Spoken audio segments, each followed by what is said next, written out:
Milford Police Station, New York, November 18, 1971, 11:47 p.m. The typewriter keys had gone silent 20 minutes ago. Emily Hargrove sat alone in the records room, 3rd floor, East Wing, a space the officers called the Tomb because no one ever visited after dark. Fluorescent lights hummed above filing cabinets that stretched like tombstones in neat rows. The building was supposed to be empty. Her shift had ended at 9, but there were reports to finish. There were always reports to finish. She didn't hear them come in. Not at first. The voices emerged gradually, filtering through the ventilation shaft that connected the records room to Captain Morrison's office directly below. Male voices. Low. Deliberate. The kind of voices men use when they believe they're alone. Emily's fingers froze over the keys. Can't risk her talking. Not now. The first voice belonged to Detective Frank Harwell. She recognized the gravel in his throat, the cigarette rasp. She saw the body.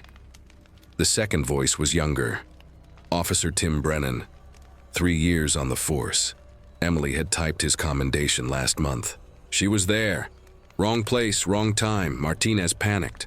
A long silence followed. The fluorescent light above Emily flickered once, twice. She held her breath. So what are we? Brennan's voice cracked. What are we supposed to do? Harwell's response came without hesitation. Same thing we did with the evidence. Make it disappear. Emily's hand moved slowly, so slowly, toward the cassette recorder on her desk. The department used them for witness interviews. This one had been sitting there all week, forgotten, its red recording button already pressed by accident during the afternoon shift. The tape had been running for hours, recording silence, recording nothing, until now. I mean she had an accident, fall down some stairs, car runs a red light. These things happen in a town like Milford, Brennan. You understand?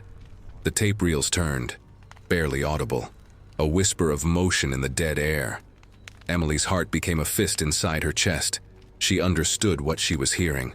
She understood that Angela Reyes, the young woman who cleaned the precinct floors, who smiled shyly and saved money to bring her mother from Honduras, was about to vanish. Not metaphorically, literally. When? Brennan asked. Tonight. Martinez is waiting at her apartment. She gets home from her shift at the diner around 1. It'll look like a robbery. This neighborhood. No one asks questions. Emily's hand closed around the cassette recorder. Her thumb found the stop button but didn't press it. Not yet. Her mind screamed at her to run, to move, to do anything except sit frozen in a records room while 2 men planned murder 15 feet below her. But she didn't move. She let the tape record every word. When their footsteps finally faded down the back stairwell, Emily ejected the cassette with trembling fingers. The plastic case felt impossibly light, weightless evidence of something unspeakably heavy. She stared at it, label blank, just another tape in a box of dozens. She slipped it into the pocket of her wool coat hanging by the door. Her hand was still on the fabric when she heard it, the soft scrape of a shoe sole against linoleum, just outside the records room. In the hallway where no one should be, someone had been listening, not to the officers below. To her, the doorknob began to turn. Milford, New York, January 14, 1972, 9:23 a.m. Emily Hargrove had been an exemplary employee for 4 years, 2 months, and 16 days. The personnel file would later show her attendance record as flawless. 43 commendations, not a single written warning. Her supervisor called her dependable as sunrise. The other secretaries borrowed her correction tape and asked her to proofread their letters before they went to the chief. On Friday morning, January 14, 1972, Emily Hargrove arrived at work 14 minutes early, as always. She hung her coat on the 3rd hook from the door. She placed her lunch, tuna sandwich, apple, thermos of black coffee, in the break room refrigerator. She sat at her desk and rolled a fresh sheet of carbon paper into her typewriter. By noon, she no longer existed. The first signature appeared on Dr. Raymond Hutchins' letterhead at 10:47 a.m. Psychiatric evaluation completed by phone. The document stated that Miss Emily Catherine Hargrove, age 28, exhibited clear symptoms of paranoid schizophrenia with acute delusions of persecution. Recommendation: immediate involuntary commitment to a state facility for her own safety and the safety of others. Dr. Hutchins had never met Emily Hargrove. He would later testify, when subpoenaed 3 years after the fact, that he received a phone call from Captain Morrison describing erratic behavior and violent outbursts. The captain mentioned that Miss Hargrove had been found in the records room the previous November, talking to herself, insisting that she'd overheard a murder conspiracy. Classic paranoid delusion. The captain was very concerned. Dr. Hutchins signed. He deposited a check for $1,200 the following Tuesday. The second signature belonged to Dr. Patricia Holbrook, staff psychiatrist at Milford General Hospital. She authenticated the diagnosis at 11:52 a.m. based on collaborative evidence and consultation with Dr. Hutchins. Her notes described a patient who presents with grandiose delusions, believes herself to be investigating a crime, shows clear dissociation from reality. Dr. Holbrook had never met Emily Hargrove. The check she received, cash actually, delivered in an unmarked envelope to her home address, totaled $900. She would later claim she believed the evaluation to be legitimate. She would later express regret. She would later change her name and move to Oregon. The third signature was the easiest. Judge Harold Pemberton reviewed the commitment order at 2:34 p.m. in his chambers, without Emily present, without legal counsel assigned, without a hearing. The paperwork was immaculate. 2 independent psychiatric evaluations, police testimony regarding disturbed behavior, a form signed by Emily's landlord stating that she'd been acting strange lately, keeping odd hours, appearing frightened, muttering about being followed. The landlord had received a month's free rent and a promise that a difficult tenant situation would be resolved quietly. Judge Pemberton's signature completed the triangle. Emily Hargrove, who had no history of mental illness, no prior hospitalizations, no family history of psychological disorders, was now legally insane, a danger to herself, a ward of the state. The machinery moved with stunning efficiency. At 4:17 a.m. on January 15th, Emily woke to pounding on her apartment door. She opened it in her nightgown, hair unbrushed, eyes confused. 2 orderlies in white coats stood behind a Milford police officer she recognized from the station. Officer Brennan. He wouldn't meet her eyes. "Miss Hargrove, we have a court order for your psychiatric evaluation and transfer." She tried to explain. She wasn't sick. There had been a mistake. She needed to make a phone call. She had evidence. She had a tape. They didn't listen. One of the orderlies, a thick man with hands like catcher's mitts, gripped her arm with practiced efficiency. "Ma'am, it's better if you don't resist. Judge's orders." She looked at Officer Brennan. Tim, please. You know me. This is wrong." He finally met her gaze. For just a second, something flickered there. Guilt, maybe, or fear, but it died quickly. "I'm sorry, Emily," he whispered. "You should have kept your head down." The ambulance had no siren. It drove through the pre-dawn streets of Milford in perfect silence. Emily sat strapped to a gurney, staring at the metal ceiling while the orderlies filled out intake forms. Name, age, diagnosis, destination. Willowbrook State Psychiatric Hospital, Building C. Maximum security female ward. Expected length of stay, indefinite. She still believed it was temporary. A misunderstanding.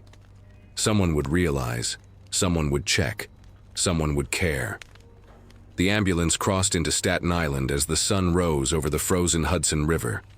Emily Hargrove had 48 hours between being an exemplary employee and a diagnosed schizophrenic. She would not speak her own name again for 91 days. Willowbrook State Psychiatric Hospital, Staten Island, January 15, 1972, 6:42 a.m. The smell arrived before the building did.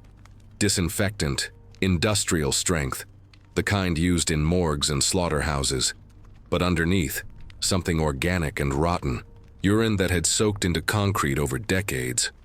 Unwashed bodies pressed together in overheated rooms, mold growing in walls that wept moisture like open wounds.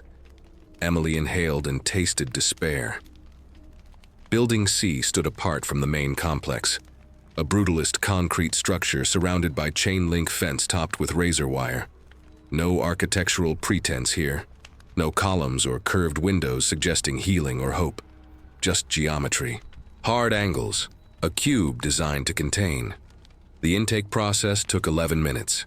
They stripped her in a tiled room with a drain in the floor, cold water from a rubber hose, delousing powder that burned her scalp, a rough towel that smelled of bleach. Then the uniform, gray cotton dress, shapeless, identical to the ones worn by every woman she would see for the next 3 months.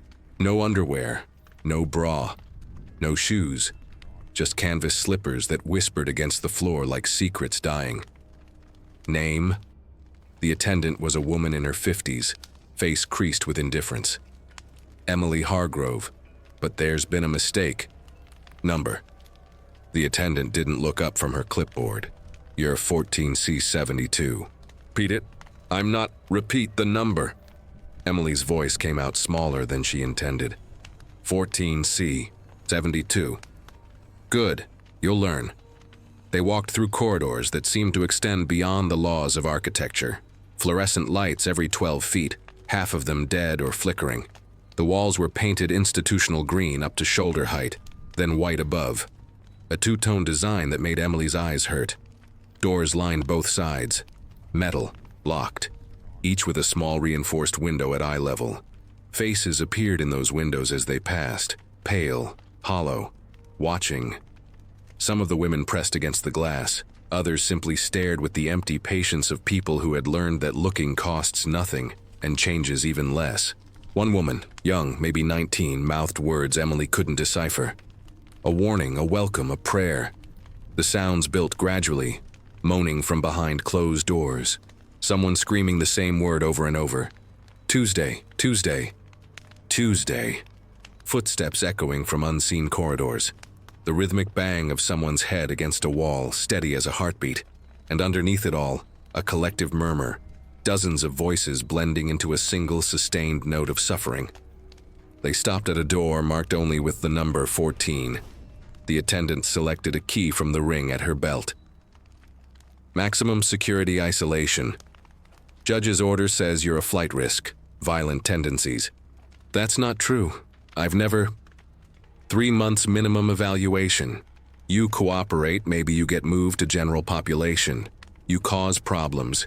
You stay here until you forget your own name. The attendant's eyes finally met Emily's. They held no malice, no sympathy. Just the flat certainty of someone who had seen this scene 1,000 times before. Most of them forget. The door opened. Cell 14 was 2 meters wide, 3 meters deep. Emily's mind automatically calculated 6 square meters, 64 square feet, a bathroom stall, a closet, a grave. No window. Not even the small reinforced kind. The walls were concrete, painted the same institutional green, sweating condensation that ran in slow trails to the floor. A single bare bulb hung from the ceiling, 40 watts, maybe less, enclosed in a metal cage. It flickered. On, off, on, off. An irregular rhythm that made Emily's chest tighten. One mattress on the floor, thin, gray, stained with substances Emily forced herself not to identify. One wool blanket with holes. One metal toilet in the corner with no seat, no privacy, no dignity. That was all. The attendant gestured inside. After you. Emily's legs wouldn't move. Her body understood what her mind was still refusing to accept. This was real. This was happening. This was where they buried inconvenient women and waited for them to dissolve. I said after you. Emily stepped across the threshold. The door closed behind her with a sound that was not loud but absolute. A hydraulic hiss followed by a metallic click that seemed to come from inside Emily's own skull. The lock engaged. Then silence. She stood motionless, listening to the attendant's footsteps recede down the corridor. Counted them. 43 steps before they faded completely. The light flickered on, off, on, off. Emily began counting the intervals. 47 seconds between each cycle. Something to focus on, something to measure. Time still existed if she could count it. She didn't sit, didn't touch the mattress. Just stood in the center of her 6 square meters and counted. 1, 2, 3, 4. The light went out. In the darkness, she heard something she hadn't noticed before, breathing, not her own. Slower, raspier, coming from the wall itself, or from the cell next door, or from the dozens of cells lining this corridor, each containing a woman who had also been erased. 47 seconds later, the light returned. Emily was still standing, still counting. 3 months began now. Cell 14, Building C, Willowbrook, January 15th, 24th, 1972. On the first day, Emily counted everything. 47 seconds between light flickers, 12 concrete blocks from floor to ceiling, 36 visible cracks in the wall facing the door, 8 separate stains on the mattress, 3 sounds from the corridor per hour, footsteps, a medication cart's squeaking wheel, someone screaming. Numbers kept her mind sharp. Numbers proved she was still Emily Hargrove, secretary, 28 years old, born March 3, 1944, resident of 47 Oak Street, Milford, New York. Numbers meant sanity. By the 3rd day, she'd stopped counting. The meals came through a slot at the base of the door, twice daily. Gray food on gray trays, oatmeal that tasted like paste, bread so dry it turned to powder in her mouth, a protein that might have been meat, but had the texture of wet cardboard.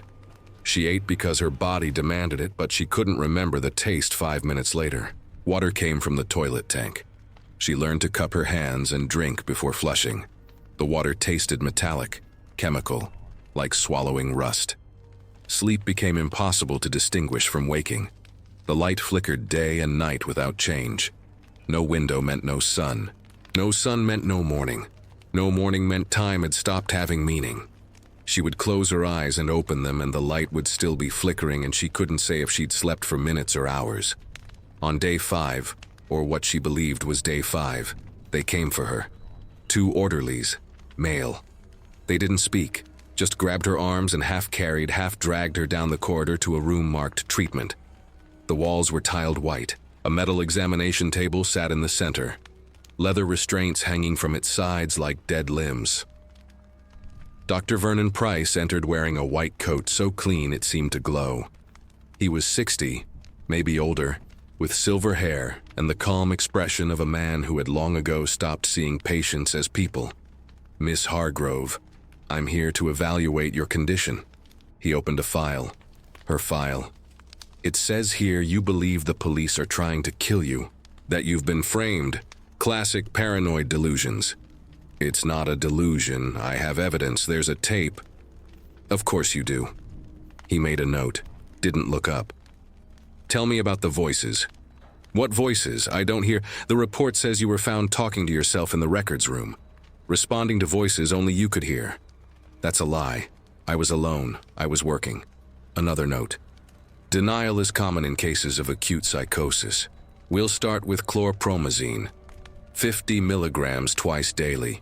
If you continue to resist treatment, we'll increase the dosage." The injection came before she could protest. The orderlies held her arms while a nurse, young, barely out of school, avoiding eye contact, pushed the needle into Emily's shoulder. The liquid felt cold spreading through her muscle. "This will help you sleep," Dr. Price said. "Help you let go of the delusions." They returned her to cell 14. The medication hit 20 minutes later. Not sleep. Something worse. A heaviness that started in her limbs and spread inward, turning her thoughts thick and slow. She tried to count, tried to hold onto the numbers, but they slipped away like water through her fingers. 47, 7, 70, 4. The walls began to breathe. She knew it wasn't real, knew the chlorpromazine was distorting her perception, but knowing didn't stop it. The concrete expanded and contracted, slowly, rhythmically, like lungs, like the building itself was alive and she was trapped inside its body. Day 7, or day 8, she'd lost track. Her period came. They gave her nothing, no pads, no tampons, no privacy. She bled onto the gray dress and tried to wash it in the toilet water. It didn't work. The fabric stayed stained. She stayed stained. That's when she noticed the writing on the walls. It was faint, scratched into the paint near the floor where the light barely reached. She had to press her face against the concrete to read it. Letters formed with something sharp, or with fingernails, or with blood. The first message was a name. Margaret Chen, 1967. Below it, "They said I was sick. I wasn't sick." Emily's breath caught. She ran her hands along the wall, searching. Found more. Dozens of messages scratched in layers, one atop another, years of women who had occupied cell 14 before her. Judith, 1969. "My children are waiting. I told the truth. They locked me up for telling the truth. Don't trust Dr. Price, he lies. They kill here. They say suicide. It's murder." Emily stared at that last message until the words blurred. Scratched deep, desperate. The letters jagged like screams. She understood then, fully, completely. This wasn't temporary. This wasn't a mistake that would be corrected. Cell 14 was where they put women who knew too much, who saw too much, who refused to disappear quietly. This was an ending place. On day 9, Emily began to write her own message. She had no knife, no nail, no tool, but she had blood, she had fingernails, and she had rage. She used the edge of her thumbnail, pressed until it cracked, then used the sharp corner to scratch into the concrete. Slow work, painful. The paint came away in tiny flakes. Her thumbnail split. She switched to the other hand, letter by letter, word by word. Emily Hargrove, January 1972. I heard them. The tape is real. Her fingers bled. She didn't stop. Frank Harwell, Tim Brennan, Angela Reyes. Remember these names. The light flickered. On, off, on, off. Emily kept writing, adding her voice to the chorus of silenced women, leaving proof that she had existed, that she had mattered, that someone someday might read these words and know the truth. The walls of cell 14 were no longer empty. They were a monument, a testimony, a graveyard of voices scratched into concrete by women who refused to be forgotten. Emily pressed her bleeding fingertip against the wall one more time. They want me to forget my name. I won't. Cell 14, Building C, Willowbrook, January 27, 1972, 2:17 a.m. The night shift moved differently. Slower footsteps, longer silences between rounds. The fluorescent lights in the corridor dimmed to half power, casting everything in underwater shadows. During these hours, Building C transformed into something even more forgotten than it was during the day. A place where the living and the dead occupied the same breathing space. Emily had learned to recognize the night staff by sound alone. Heavy boots meant Orderly Davis, brutal, efficient, the kind of man who enjoyed his work too much. The soft squeak of rubber soles meant Nurse Canton, middle-aged, exhausted, operating on autopilot after 15 years of emptying bedpans and administering pills. But this sound was different. Deliberate footsteps, measured. Someone who didn't want to be heard but couldn't avoid the echo of the corridor. The footsteps stopped outside cell 14. A key turned in the lock with unusual slowness, as if the person on the other side was giving Emily time to prepare. The door opened 6 inches. No more. A woman slipped through the gap. Black, mid-30s. Wearing the white uniform of a registered nurse, but there was something wrong with her posture. Shoulders hunched, head turned constantly toward the corridor, muscles coiled like a runner at the starting line. She pulled the door closed behind her but didn't lock it. Left it open just a crack. Escape route. "Don't speak," the woman whispered. "Don't say my name." They listen. Not all the time, but enough. Emily pressed herself against the wall. 12 days in cell 14 had taught her that unexpected visitors meant violence or drugs, sometimes both. The nurse reached into her pocket and pulled out something small. A pencil, barely 2 inches long, worn down to a nub. She pressed it into Emily's hand and closed Emily's fingers around it. Write small. Make it last. They count everything. If this goes missing from the supply closet, they'll know. Emily stared at the pencil. Such a simple object. Outside these walls, meaningless. In here it was power, voice, proof of existence. "Who are you?" Emily whispered.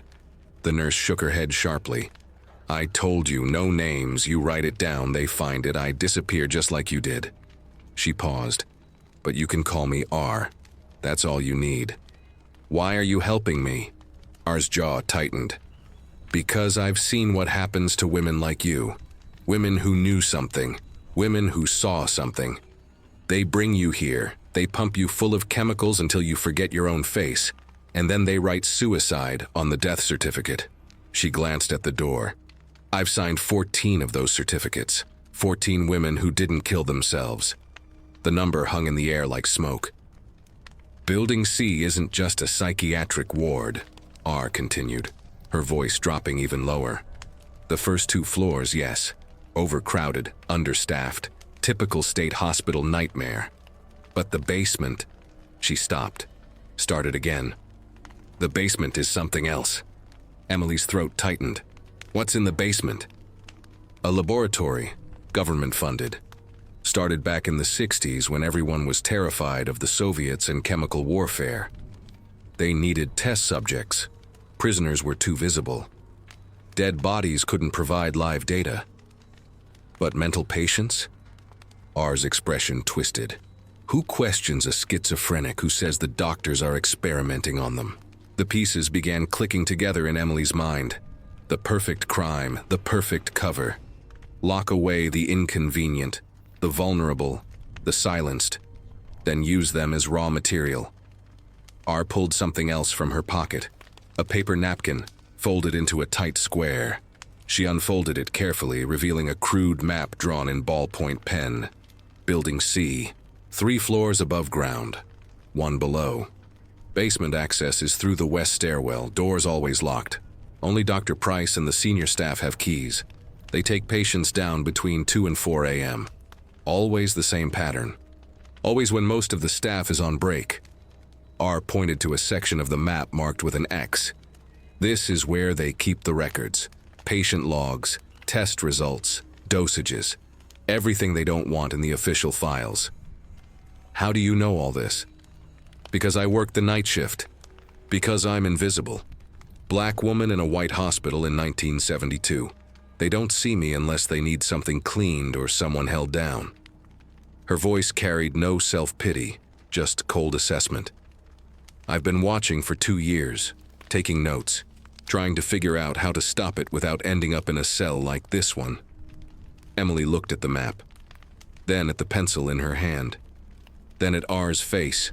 Exhausted, terrified, but still fighting. "Why are you showing me this?" R met her eyes. "Because you're different. Most of the women they put in here are broken before they arrive. Addicts, prostitutes, runaways. People society already decided didn't matter.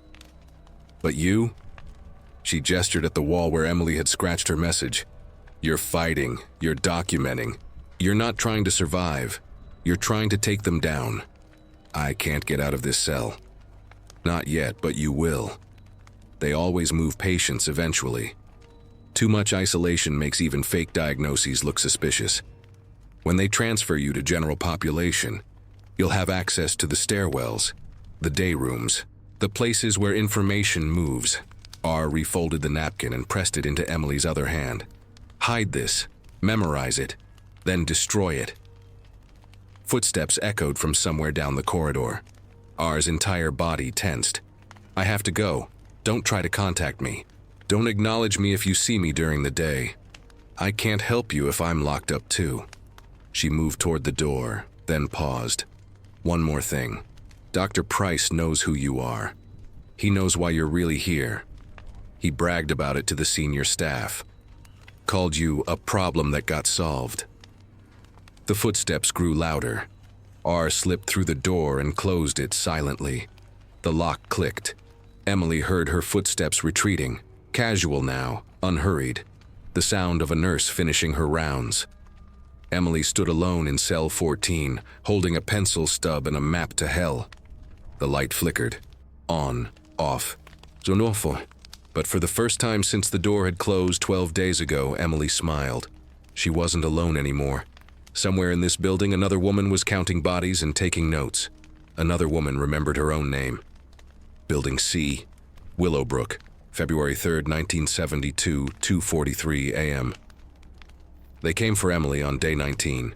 No warning, no explanation.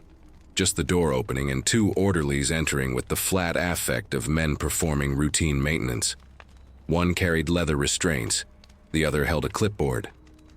Treatment session, the one with the clipboard said. Don't make this difficult. Emily had learned that resistance meant additional sedation. Compliance meant staying conscious. She needed to stay conscious. She let them strap her wrists, let them walk her barefoot down the corridor, past the cells where other women pressed faces against reinforced windows, watching her pass with the exhausted sympathy of prisoners watching another prisoner taken to execution. But they didn't turn left toward the treatment room on the second floor. They turned right, toward the west stairwell. Emily's pulse accelerated. R's map had burned itself into her memory. West stairwell, basement access, the place where the real work happened.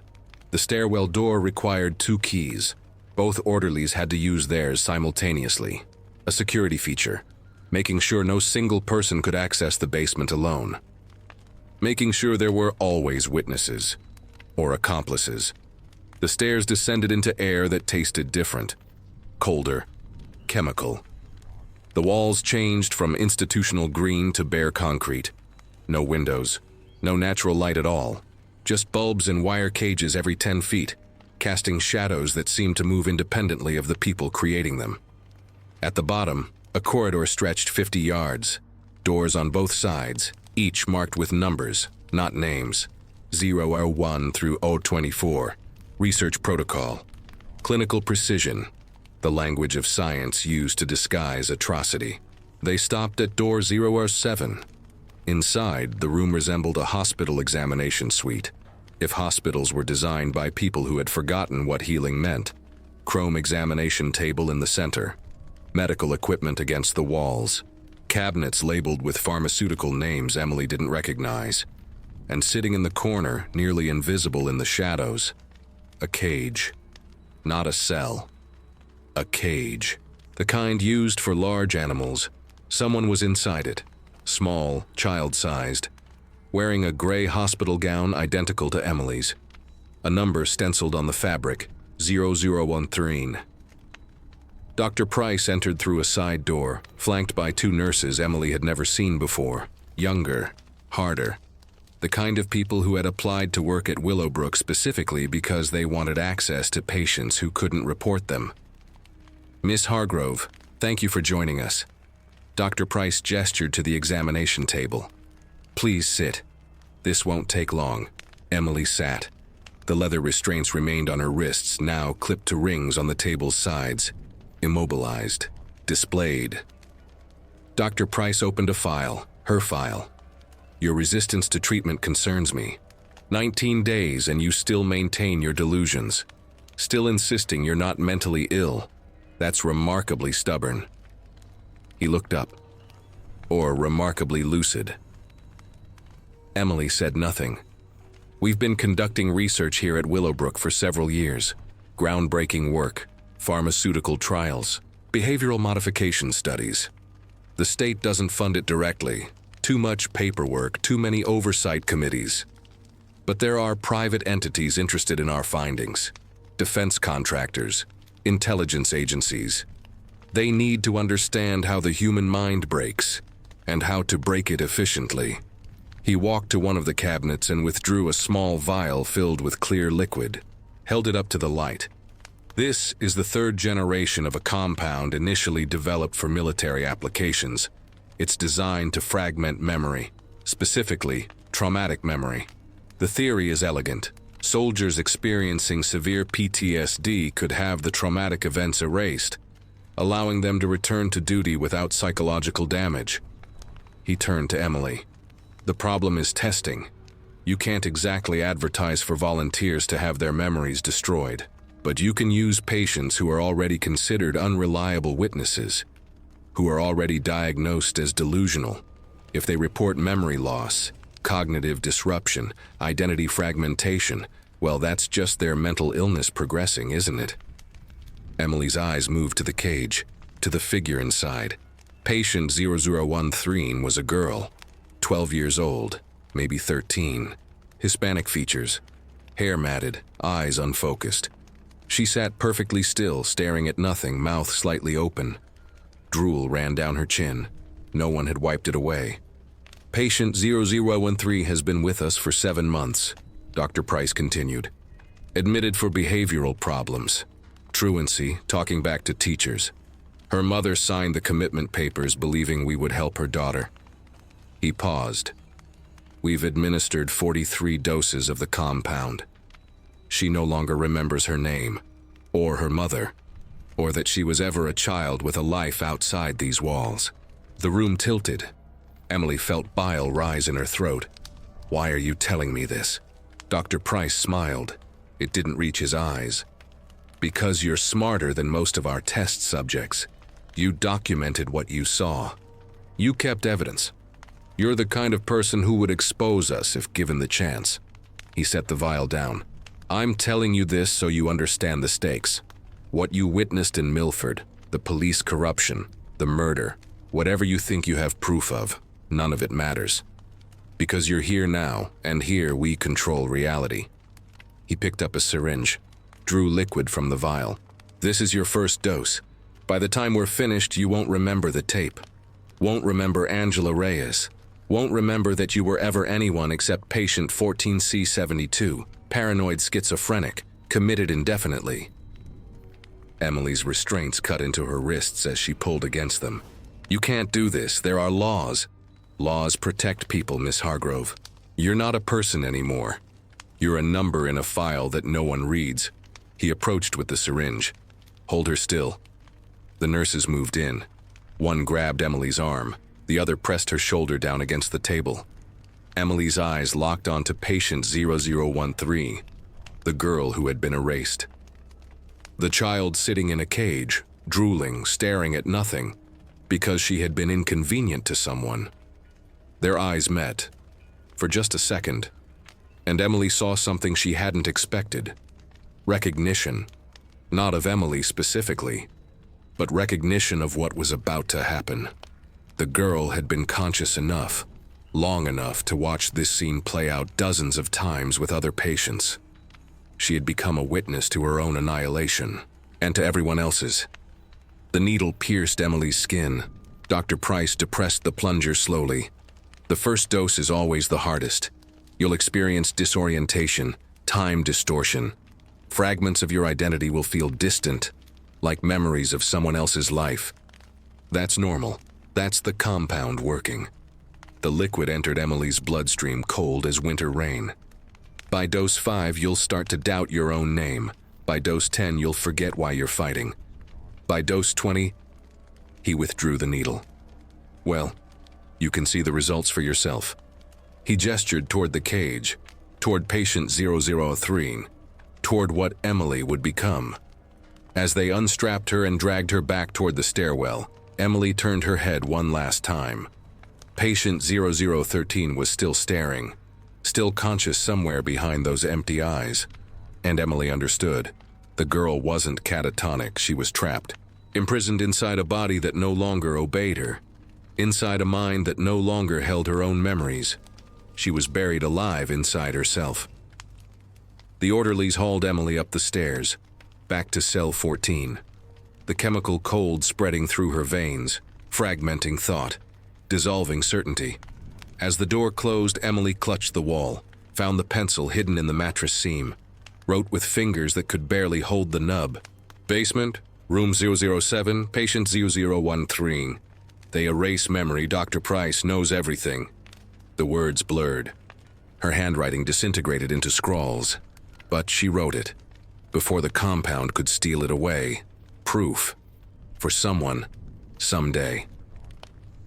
Cell 14, Building C, Willowbrook, March 22, 1972. Emily woke without knowing she had slept. Time had become a substance that pooled and evaporated without pattern. Sometimes she would blink, and hours had passed. Other times she would stare at the flickering light for what felt like days, only to discover, through the meal slot opening, that only minutes had elapsed. The compound, 5 doses now, maybe 6. She'd lost count. Her memories had developed gaps, clean spaces where information used to be. She would reach for a fact, her mother's maiden name, her childhood address, the color of her first bicycle, and find nothing. Just absence, like pages torn from a book. But the important things remained. The tape, Angela Reyes, Frank Harwell, Dr. Price, patient 0013. She had written them on the wall so many times that even when the compound dissolved the memories, she could reconstruct them by reading her own handwriting. The wall had become her external memory, her backup drive. The door opened at 3:47 p.m. Emily knew the time because R had taught her to count meal deliveries and shift changes. 2 meals meant 1 day. 3 shift changes meant 18 hours. Mathematics still functioned when memory failed, but it wasn't meal delivery. It was R.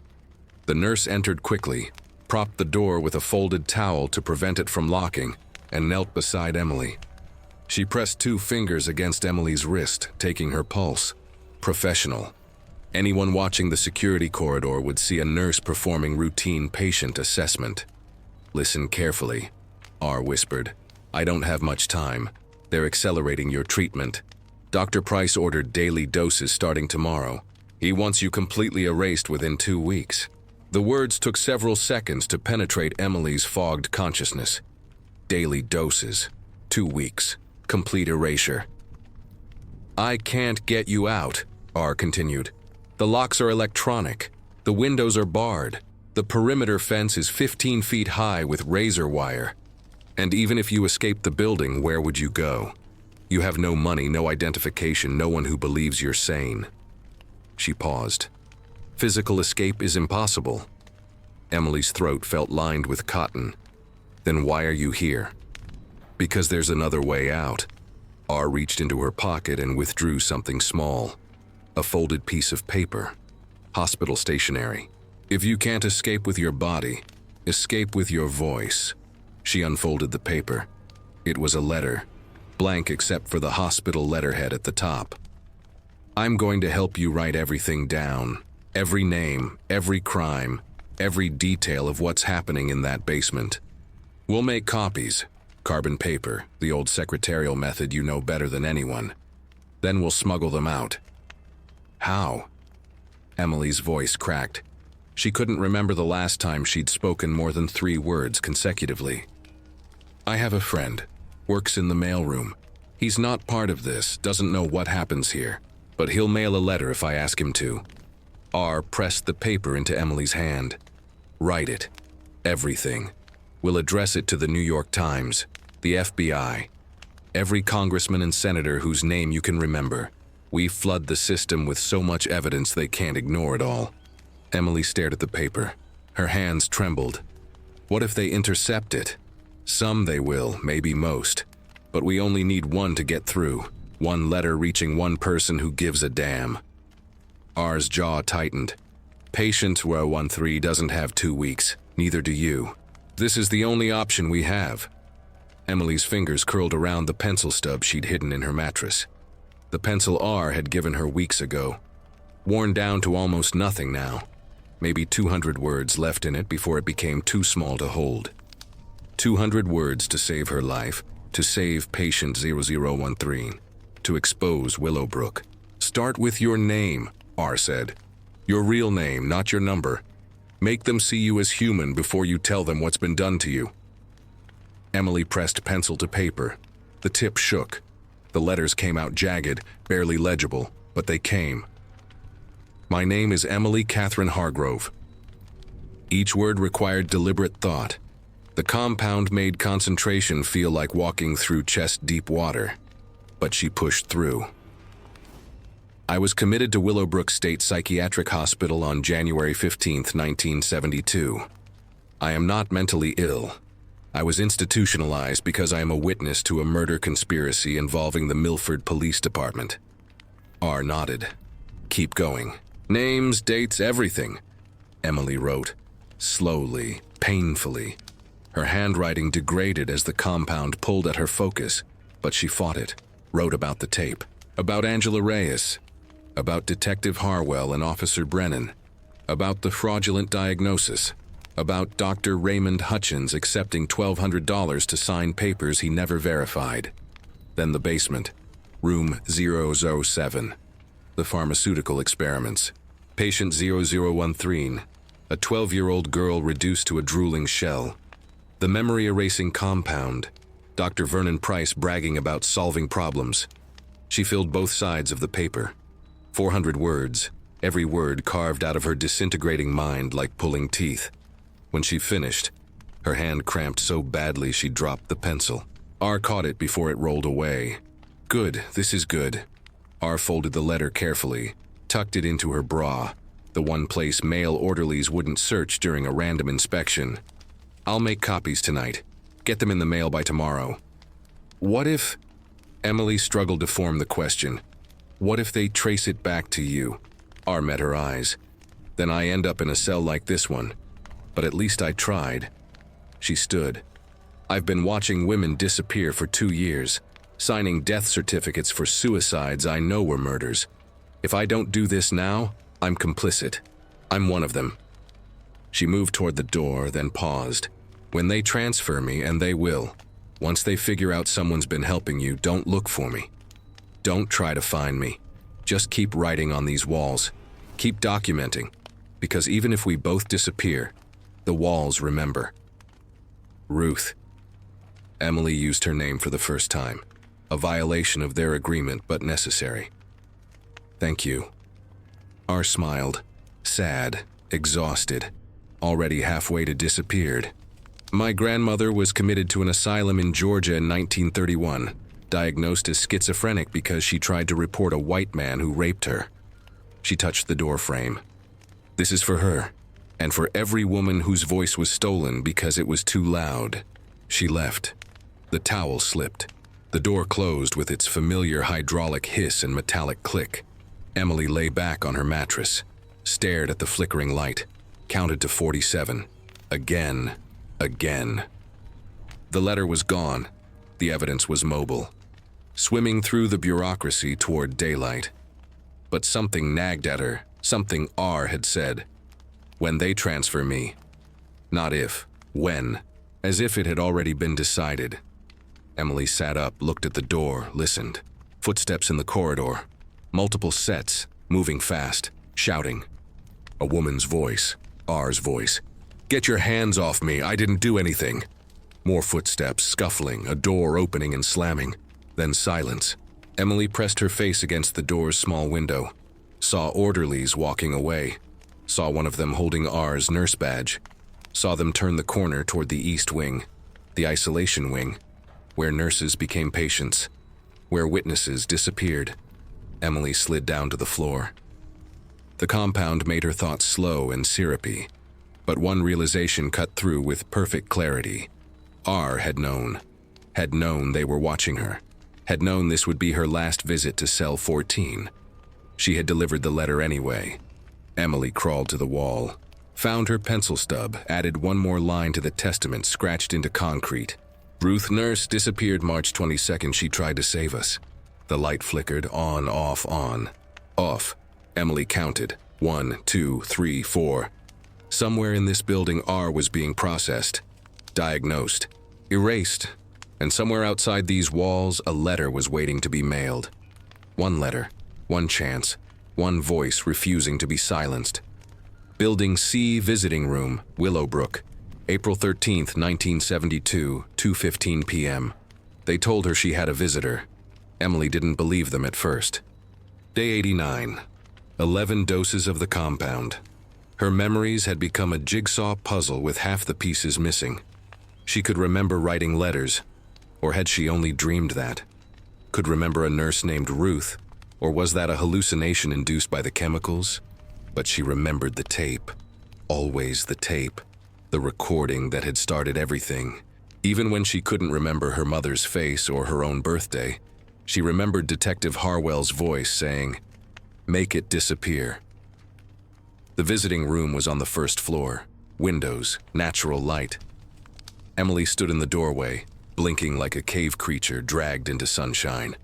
The room contained 6 metal tables bolted to the floor, chairs on either side, all positioned for maximum visibility. 2 guards stood at opposite corners. A supervisor sat behind a desk near the door, pretending to read a newspaper while watching everything. At the third table sat a woman Emily had never seen before. Mid-20s, professional clothes, navy skirt suit, white blouse, practical shoes, dark hair pulled into a neat bun. Makeup carefully applied to look like no makeup at all. She held a purse in her lap with both hands, knuckles white from gripping it too hard. An orderly guided Emily to the table. 5 minutes, no physical contact, no exchange of items. Emily sat. The chair felt strange, cushioned, almost comfortable.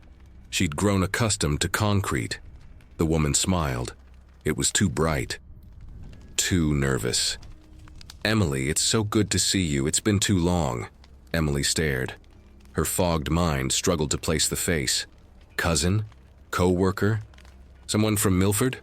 The woman's smile flickered. "You remember me, don't you, your cousin Sarah from Albany?" She leaned forward slightly. "We used to visit Aunt Margaret together every summer." Emily had no Aunt Margaret, no cousin Sarah, no summers in Albany. This woman was lying, but she was lying for the guards, for the supervisor, playing a role. Emily's pulse quickened. She forced her expression neutral. "Sarah, yes, of course." Her voice came out thick, drugged. "How is Aunt Margaret?" "She's well, she misses you, everyone misses you." The woman, Sarah, not Sarah, reached into her purse. Slowly, visibly, showing the guards she wasn't hiding anything. She withdrew a small photograph. "I brought a picture from last Christmas, remember?" She slid the photograph across the table. Emily looked down. The image showed a family gathered around a Christmas tree. Generic, could have been anyone. But in the corner, barely visible, someone had written in pencil, "Read the hem." Emily's eyes flicked up. The woman gave the smallest nod. "May I hold it?" Emily asked, to see it better. The supervisor glanced over. "1 minute, then it goes back." Emily picked up the photograph. Her hands shook from the compound, from withdrawal, from fear, from hope. She angled it so the guards couldn't see her fingers exploring the edges. There, something sewn into the photograph's backing. Paper, folded microscopic and stitched inside. "It's a nice picture," Emily said. Set it down, slid it back across the table. The woman took it. "I'm glad you like it. I wanted you to have something to remember us by." She paused. "I also brought this." She reached into her purse again, withdrew a small package wrapped in brown paper, placed it on the table. Some toiletries, soap, shampoo, a comb. The nurse said these items were permitted.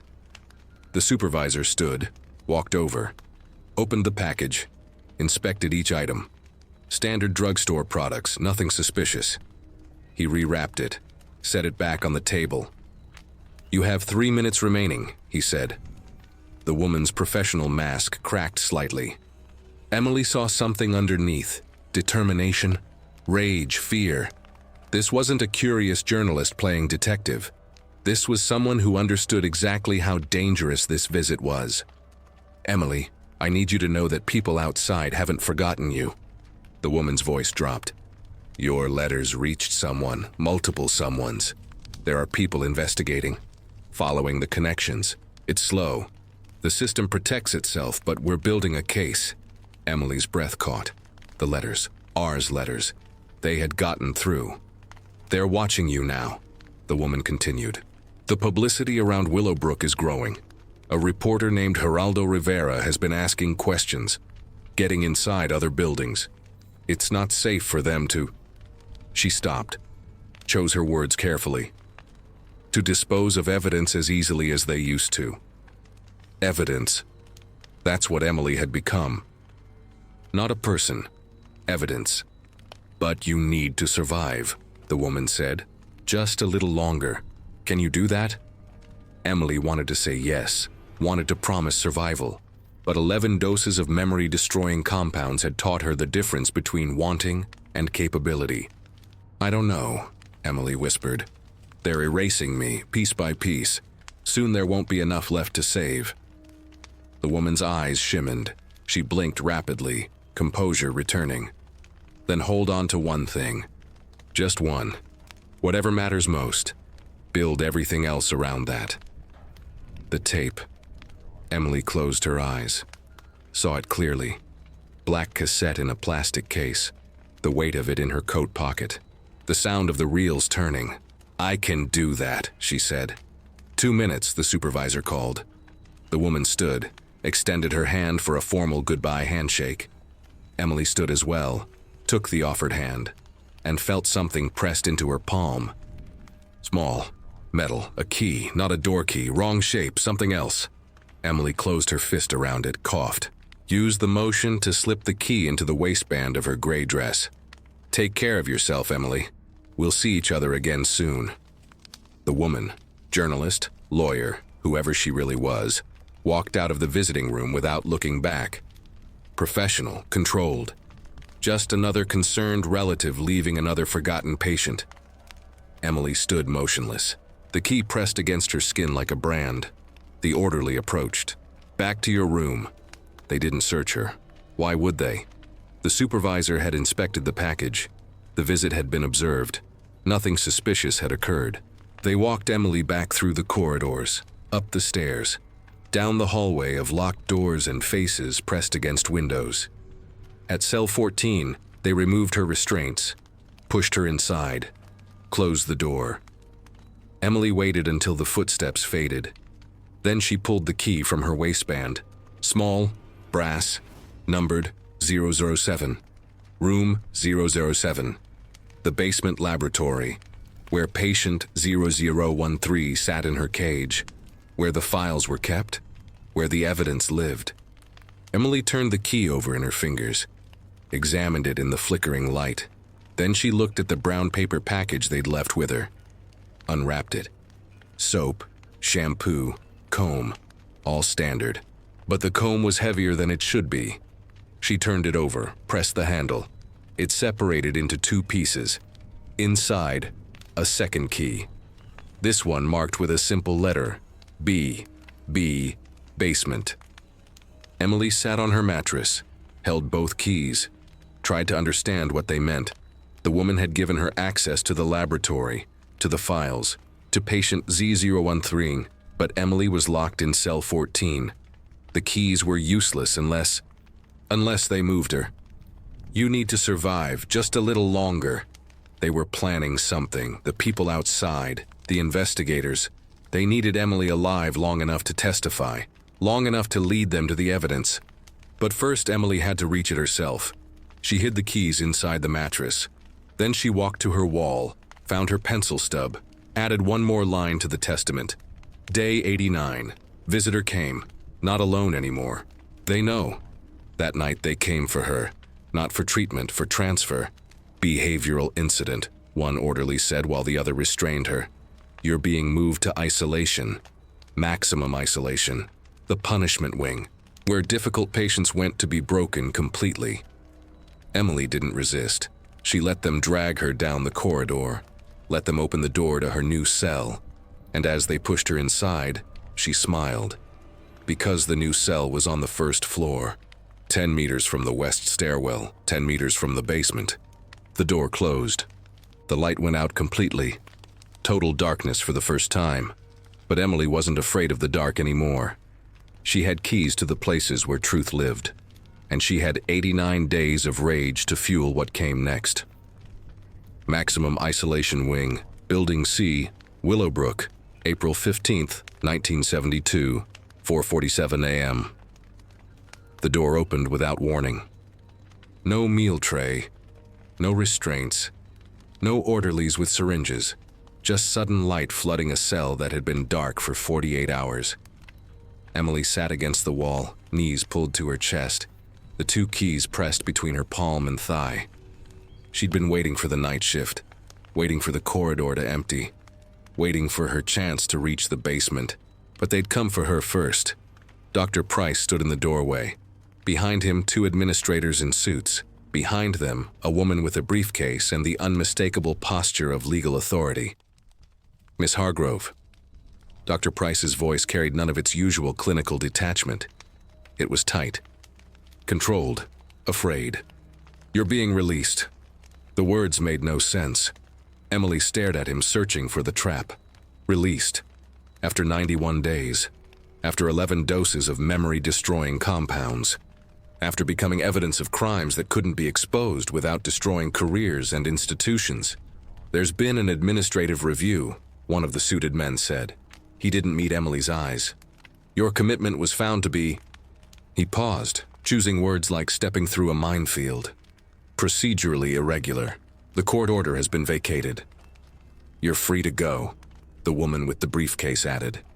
She was younger, harder. A prosecutor, Emily realized, or an investigator. "Your personal effects will be returned. Transportation has been arranged." Dr. Price said nothing. His jaw worked. His hands clenched and unclenched at his sides. He knew what this was. Not justice, not mercy, damage control. Someone outside had pushed hard enough that keeping Emily became more dangerous than releasing her. They didn't give her time to process, didn't explain the sudden reversal. Just walked her through corridors that seemed different in the pre-dawn light. Smaller, less infinite. More obviously what they were. Painted concrete and locked doors. In the processing room, they returned her clothes. The same outfit she'd worn 91 days ago. Wool coat, white blouse, gray skirt. They'd been cleaned, pressed, made presentable. Erasing the evidence of the woman who'd been dragged away in a nightgown at 4:17 a.m. Emily dressed slowly. Her hands shook. The compound still moved through her bloodstream, fragmenting thoughts, dissolving certainty. But one thing remained crystalline. The keys were still in her palm. She slipped them into her coat pocket, right side, deep, where the tape cassette had been on November 18th, 1971. The cassette. "My apartment," Emily said. Her voice cracked from disuse. "My belongings. What happened to them?" "Secured by court order," the prosecutor said. "Nothing has been disturbed. You'll have full access upon your return." The tape was still there. Had to be. Unless they'd searched. Unless they'd found it. Unless... "Sign here." A clipboard thrust toward her. Release forms, liability waivers, legal documents ensuring that Willowbrook State Psychiatric Hospital bore no responsibility for anything that may or may not have occurred during her stay. Emily signed. Her handwriting looked like a stranger's, jagged, uncertain. The signature of a woman who'd been partially erased. They led her outside. The air hit her like a physical force. Cold, clean, real. She'd forgotten air could taste like something other than disinfectant and despair. The sun was rising over the Hudson, painting the sky pink and gold. Beautiful, obscene. The world had continued turning while she'd been buried alive. A car waited, unmarked. Government plates. A driver in a suit who looked like he carried a gun under his jacket. "We'll take you home," the prosecutor said. "Someone will be in contact within 48 hours. There will be questions, testimony, investigations. What happened here?" She gestured back at Building C. "This doesn't end with your release." Emily climbed into the back seat, sat, felt the cushions underneath her, saw the door handle she could open herself, understood that she was leaving. But part of her remained. In cell 14, scratched into concrete. "Emily Hargrove, January 1972. I heard them. The tape is real." In room 007, locked in a cage, patient 003, a 12-year-old girl whose name had been stolen, who sat drooling and staring while her mind screamed inside a body that no longer obeyed. In the isolation wing, disappeared, Ruth. The nurse who'd saved contraband pencils and smuggled letters and sacrificed herself so Emily's voice could escape. Emily turned, looked back at Building C through the car window. The brutalist concrete structure stood indifferent in the morning light. Windows like dead eyes. Doors like mouths that swallowed women and never spoke their names again. "Drive," the prosecutor told the driver. The car pulled away, through the gates, past the chain-link fence, down the long access road that connected Willowbrook to the rest of Staten Island, to the rest of New York, to the rest of a world that had no idea what happened in buildings like C. Emily reached into her coat pocket, felt the 2 keys, then reached deeper, into the lining where a tear had opened 91 days of wear.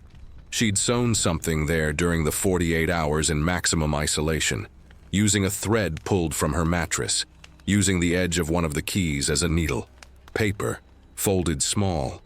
The photograph backing from the visitor, the one with "Read the Hem" written in pencil. She'd ripped it open in the darkness, found what was stitched inside: names, addresses, phone numbers, people investigating Willowbrook, journalists, federal agents, lawyers building cases against institutional abuse, and one name circled: Geraldo Rivera, ABC News. Emily memorized them in the dark, then hid the paper in her coat lining. Insurance, proof, a map to people who might listen. The car crossed the bridge back to mainland New York. The city rose in the distance, buildings and bridges and a million lives continuing as if nothing had changed. But everything had changed.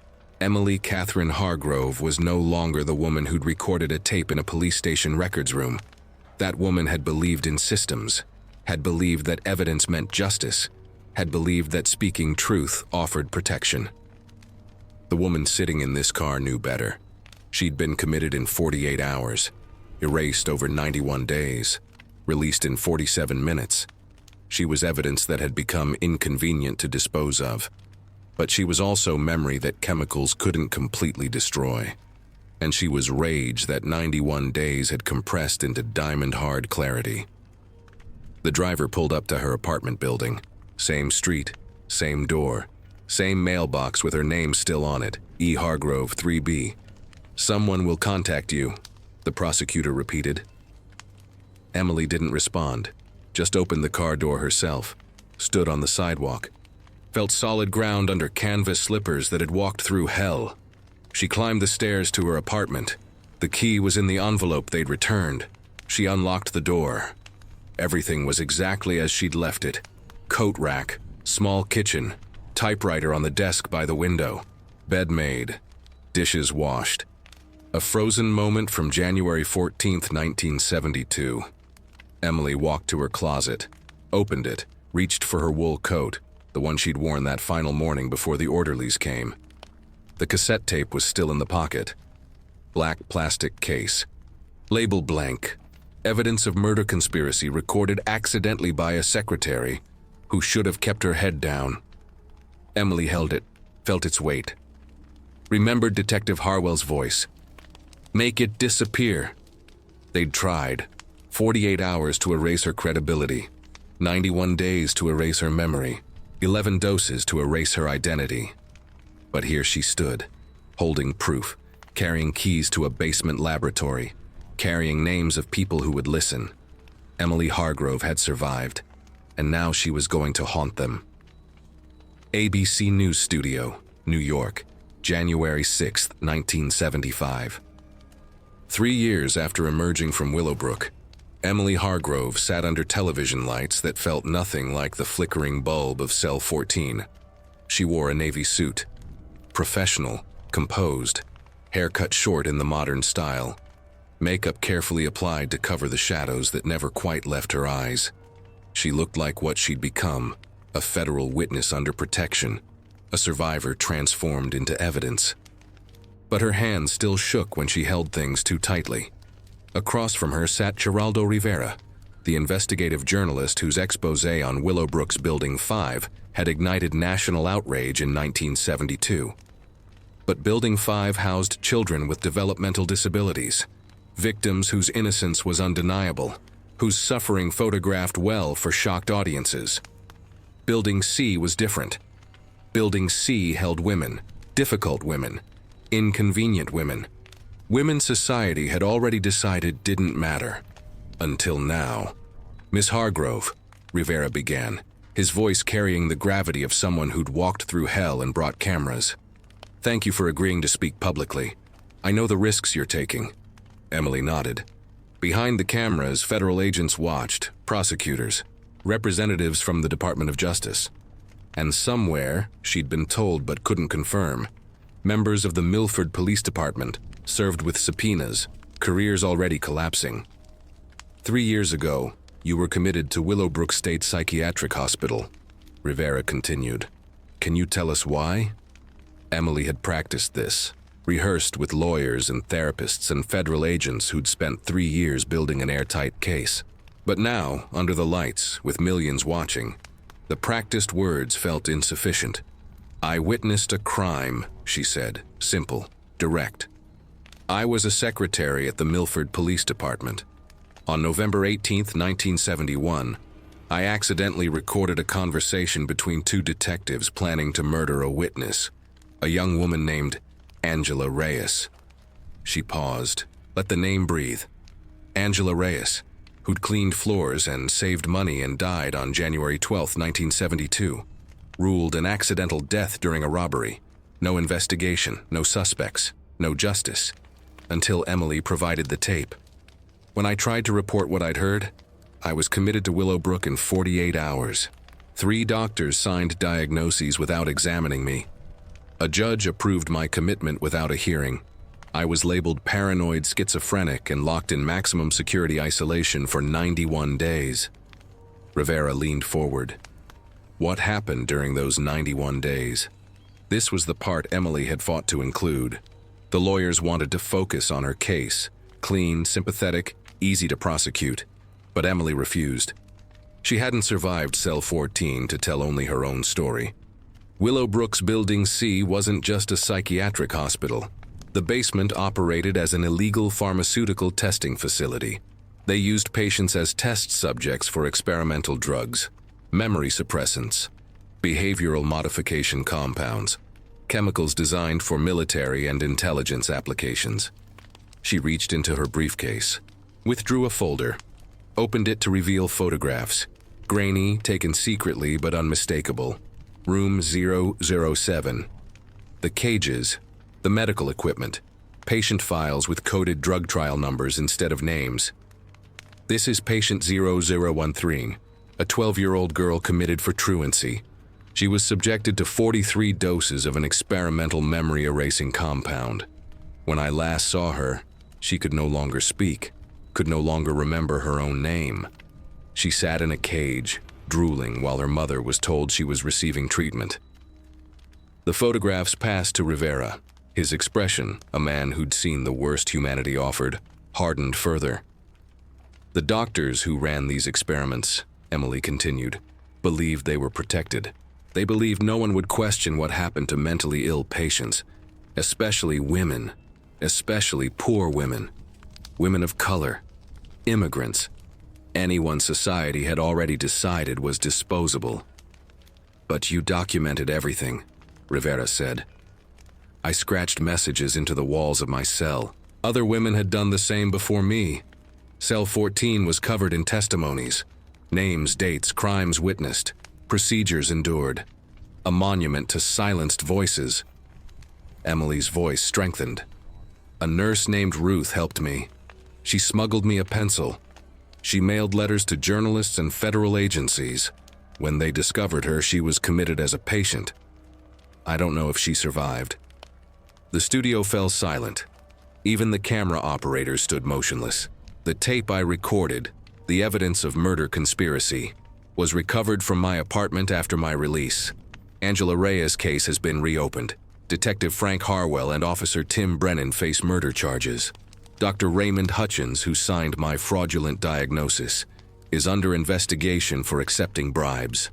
Dr. Vernon Price, who administered experimental drugs without consent, faces federal prosecution. Rivera held up a document. This is the official Department of Justice report. It confirms everything Miss Hargrove has described. Willowbrook's Building C is being shut down. All patients are being transferred, and their cases reviewed. There's an investigation into how many women were illegally committed across New York State. Emily felt the weight of it. 3 years of testimony, depositions, Grand juries.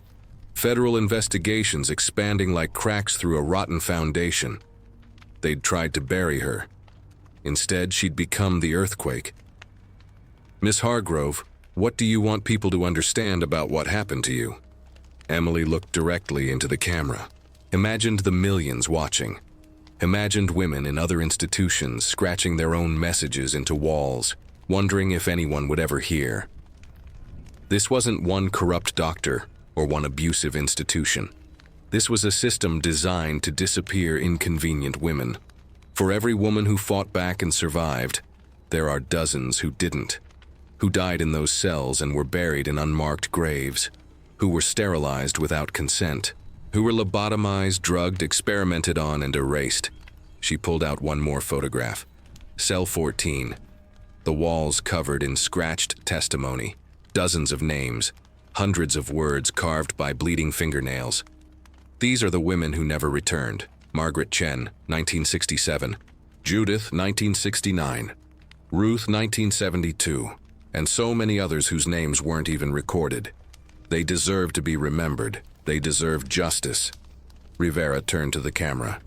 If you or someone you know was committed against their will, if you've witnessed abuse in psychiatric institutions, if you have information about illegal experiments or wrongful commitments, there's a federal hotline. Numbers appeared on screen. These crimes didn't end with Willowbrook. This investigation is just beginning. The cameras stopped rolling. The lights dimmed. Emily sat motionless, feeling the weight of 3 years compress into this single moment. A producer approached. That was incredibly powerful. We've already received over 500 calls. Emily nodded. Didn't feel powerful. Felt hollow. Haunted. Because patient 0013 was still in that basement. Ruth was still disappeared. Angela Reyes was still dead. And cell 14 was empty now, shuttered, locked. The scratched testimonies painted over by maintenance crews trying to erase evidence. But Emily remembered. Every word, every name, every woman who'd added her voice to those walls. Later that night, alone in her protected apartment, Emily opened her typewriter, inserted fresh paper, began typing. Not testimony, not legal documents, not evidence, a memorial. Names of women who'd passed through cell 14. Details she'd memorized from walls. Stories whispered between cells during the darkest hours.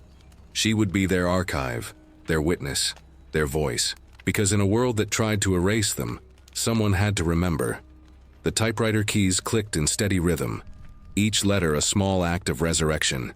Each name a refusal to let them disappear. Margaret Chen, 1967. Judith, 1969.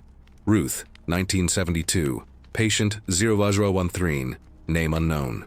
And Emily Catherine Hargrove, who survived cell 14 and returned to haunt the system that tried to bury her. The light above her desk didn't flicker, didn't fail, stayed constant and bright.